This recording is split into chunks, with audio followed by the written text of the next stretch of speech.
السلام علیکم ویورز، میں ہوں شاکر سولنگی۔ ویورز، آخر کار عمران دار ججز میں سے تقریباً جان چھوٹ گئی ہے۔ اب عام انتخابات جو 2024 کے تھے ان کے کالعدم قرار ہونے کا خطرہ بھی ٹل گیا ہے تقریباً، اور نئی لڑائی شروع ہو گئی ہے ججز کے درمیان۔ چیف جسٹس آف پاکستان جو ابھی اس وقت ہیں، جسٹس یحییٰ آفریدی، انہوں نے کوشش کی کہ ججز کو اکٹھا کریں، جو ججز میں تقسیم ہے اس کو ختم کریں، لیکن معزز جو منصور علی شاہ صاحب ہیں، معزز جج، اور جسٹس منیب اختر، ان کے ساتھ بھلائی بھی کی چیف جسٹس آف پاکستان نے کہ منیب اختر کو پریکٹس اینڈ پروسیجر کمیٹی میں دوبارہ لے آئے۔ پہلے دن ہی لے آئے تھے، لیکن انہوں نے اس کے باوجود ان کے ساتھ اچھا نہیں کیا۔ ان کے خلاف سمجھیں ایک meeting practice and procedure committee کی آپس میں میٹنگ کروا لی، دو ججز نے، چیف جسٹس سے خفیہ رکھا گیا، اور چیف جسٹس کو خط لکھ دیا کہ جی 26ویں آئینی ترمیم کے خلاف درخواستیں آئی ہوئی ہیں، اس پر فل کورٹ بینچ تشکیل دیں۔ اور یہ فیصلہ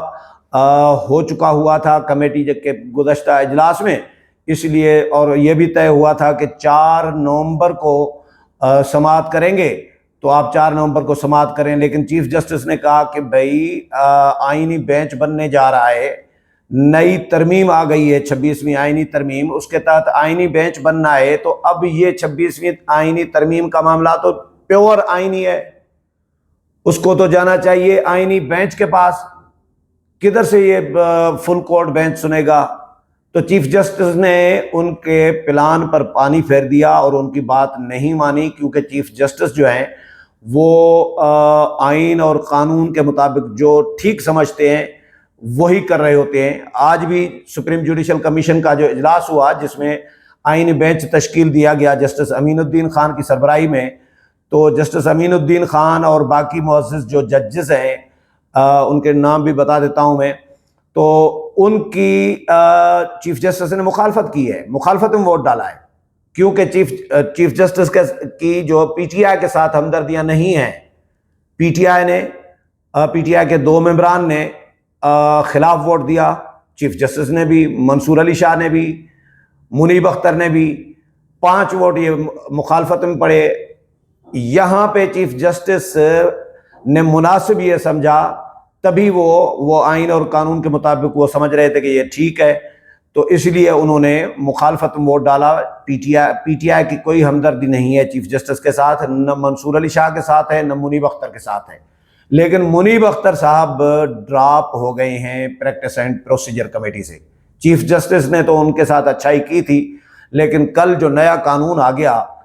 پریکٹس اینڈ پروسیجر ایکٹ میں جو ترمیم کی گئی ہے، اس کے تحت کمیشن کی جو کمیٹی ہے، جو بینچ بنائے گا، سپریم کورٹ کے بینچز کی تشکیل کرے گا، اس میں چیف جسٹس آف پاکستان ہے، سینئر موسٹ جج ہیں یعنی منصور علی شاہ صاحب، اور تیسرے ممبر جو ہیں، 3 رکنی بنا دیا گیا ہے، اور تیسرے معزز ممبر جو ہوں گے وہ ہوں گے آئینی بینچ کے سربراہ، اور آئینی بینچ کے سربراہ تو جسٹس امین الدین خان کو بنایا گیا ہے۔ تو جسٹس امین الدین خان آٹومیٹک اب پریکٹس اینڈ پروسیجر کمیٹی کے ممبر بن جائیں گے۔ تو اس طرح اب یہ ججز اب کچھ بھی نہیں کر سکتے،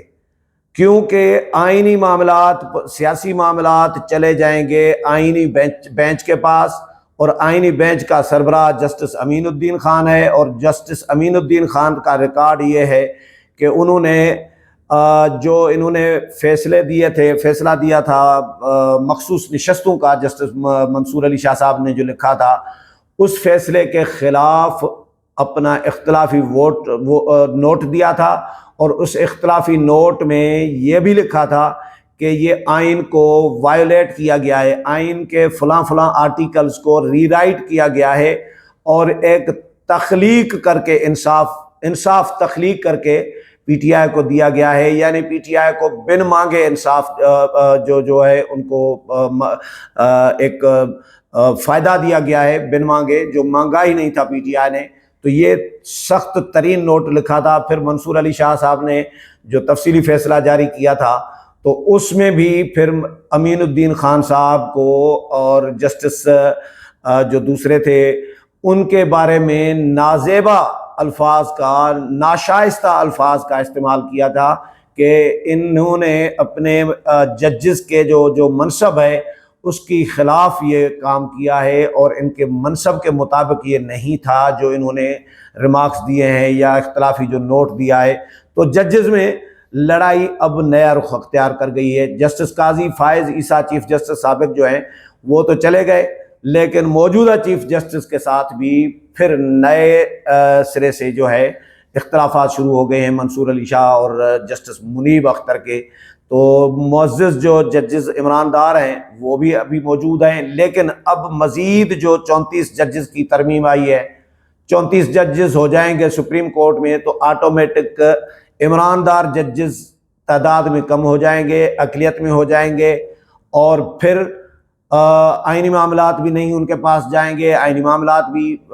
آئینی بینچ سنے گا۔ تو اب وہ کچھ بھی نہیں کر سکتے، رونے دھونے کے علاوہ کچھ نہیں کر سکتے، حکومت کا کچھ نہیں بگاڑ سکتے، نہ الیکشن کا کوئی کیس سن سکتے ہیں، نہ کوئی اور کیس سن سکتے ہیں۔ خود انہوں نے پی ٹی آئی کے لوگوں نے سابق چیف جسٹس قاضی فائز عیسیٰ کو آخری جو کیسز سنے تھے ان میں انٹرا پارٹی الیکشن کا کیس تھا، تو اس میں انہوں نے خود درخواست کی تھی کہ یہ آئینی بینچ کو بھیجے، یعنی یہ آئینی بینچ کو تسلیم کر رہے ہیں۔ اور آج آئینی بینچ کی تشکیل کے لیے چاہے مخالفت میں ووٹ دیا، شبلی فراز اور عمر ایوب جا کر بیٹھے ہیں سپریم جوڈیشل کمیشن میں، تو اس کا مطلب یہ ہوا کہ انہوں نے تسلیم کر لیا ہے 26ویں آئینی ترمیم کو۔ تو پھر جب تسلیم بھی کر لیا ہے، اس پہ عمل درآمد بھی کر دیا اور عمل بھی کر رہے ہو، تو پھر اس کے خلاف درخواستیں کیسے دے رہے ہو؟ یہ تو پی ٹی آئی کی اس بنیاد پر بھی درخواست آئینی بینچ کو مسترد کر دینی چاہیے، جسٹس امین الدین خان کے بینچ کو، کہ بھائی ایک طرف آپ 26ویں آئینی ترمیم کے تحت بنے ہوئے سپریم جوڈیشل کمیشن کے ممبر کے طور پر آپ نے شرکت کی ہے اور آٹومیٹک یہ تسلیم کرنا ہے، تو پھر آپ درخواست کیسے لے کے آئے ہو؟ یا تو آپ شرکت نہ کرتے، آپ کہتے یہ ہم نہیں مانتے 26ویں آئینی ترمیم کو، ہم سپریم کو آئینی بینچ میں اس کے خلاف کیس لڑیں گے، پھر تو بات سمجھ میں آ رہی تھی۔ یعنی دونوں کام کر رہے ہیں کہ عمل درآمد بھی کر رہی ہیں، راضی بھی ہیں اور ناراضی بھی ہیں، کیس بھی لڑیں گے۔ اب دیکھتے ہیں کہ آئینی بینچ اس کا کیا کرتا ہے۔ یہ ہے جی جو میں آپ کو شیئر کر دیتا ہوں، سپریم کورٹ سے جو خبریں آئی تھی، اعلامیہ جاری ہوا ہے سپریم کورٹ سے کہ جوڈیشل کمیشن نے آج کے اجلاس کا اعلامیہ جاری کر دیا ہے۔ 26ویں آئینی ترمیم کے تحت جوڈیشل کمیشن کا پہلا اجلاس منعقد ہوا۔ جوڈیشل کمیشن اجلاس میں چیف جسٹس یحییٰ آفریدی، جسٹس منصور علی شاہ، جسٹس منیب اختر نے شرکت کی۔ جسٹس امین الدین وفاقی وزیر قانون، اعظم نذیر تارڑ اٹارنی جنرل بھی اجلاس میں شریک ہوئے۔ فاروق ایچ نائک، شبلی فراز، شیخ آفتاب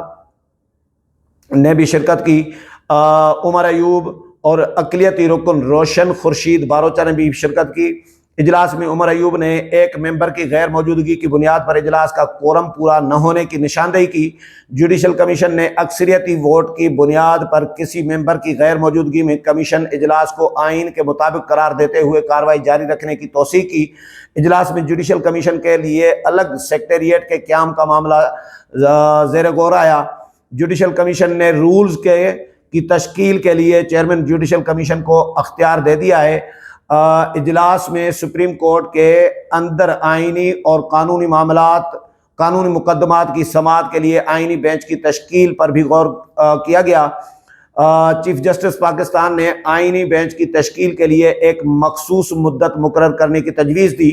جوڈیشل کمیشن نے 7 ووٹوں کی اکثریت سے 7 رکنی آئینی بینچ تشکیل دینے کی منظوری دی۔ آئینی بینچ میں تمام صوبوں سے ججز شامل کیے گئے ہیں۔ آئینی بینچ 2 ماہ کی مدت کے لیے تشکیل دیا گیا ہے۔ آئینی بینچ کے سربراہ جسٹس امین الدین خان ہوں گے۔